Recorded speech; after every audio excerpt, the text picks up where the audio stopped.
Je me souviens d'un petit garçon qui tenait beaucoup à accumuler des choses. Et alors il me racontait, c'était un petit garçon qui était en psychothérapie chez moi parce qu'il était en difficulté dans sa vie. Et ce petit garçon qui accumulait tant de choses chez lui, quand je lui disais mais c'est compliqué, tu dois être un peu en difficulté quand tu te dis que tu ne veux pas jeter les cahiers de l'année dernière, que tu ne veux pas te séparer du vieil ours que tu avais quand tu étais petit, même s'il est tout abîmé, que beaucoup de choses comme ça. Mais comment tu te débrouilles? Oh, il disait c'est assez simple, ma chambre elle est bourrée. Ah bon? Et tu es bien dans ta chambre bourrée, tu peux t'amuser? Pas beaucoup. Quand je veux m'amuser, je vais au salon. Et là, je me fais gronder parce que c'est pas au salon que je devrais aller. Tout le monde me dit range ta chambre et ça ira mieux. Mais je voulais pas ranger ma chambre parce que ranger ma chambre, ça veut dire qu'il faut que je jette.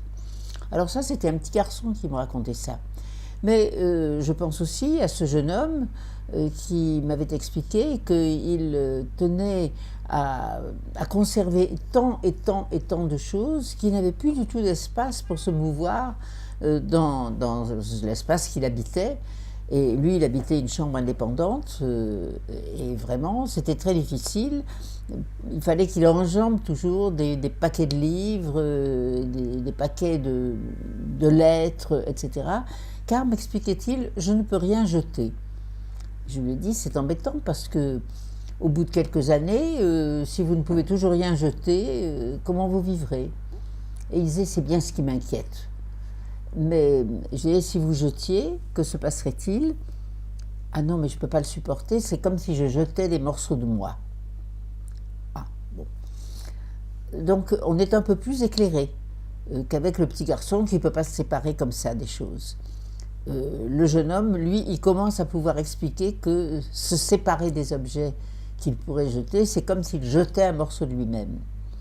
Et puis, quand on analyse chez des adultes, chez des jeunes ou n'importe qui, ce qui se passe, d'abord on découvre quelquefois qu'il y a quand même plus de gens que nous n'imaginons qui transforment une partie de leur maison en grenier où on garde tout, et qu'à l'analyse, c'est une impossibilité effectivement de se séparer d'une partie de soi, de se séparer des souvenirs, comme si on perdait son identité dès le moment où on va perdre tous ces objets.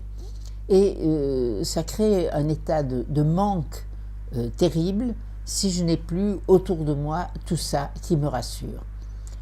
La crainte de manquer de vie, de manquer d'amis, de manquer de relations, de manquer de réussite, de manquer de tout un tas de choses qui nous paraissent bien nécessaires, se traduit quelquefois de cette manière-là. Ce qui veut probablement dire que nous avons besoin en réalité de convertir cette manière de tout accumuler en une manière de créer. Et celui qui crée pourrait petit à petit se défaire de tous ces objets accumulés parce qu'il croirait davantage qu'il existe. Mais c'est quelquefois un chemin long, lent, difficile et douloureux. Il n'empêche que quand on se libère de ça, le sentiment de libération, lui, vaut vraiment la peine d'être atteint.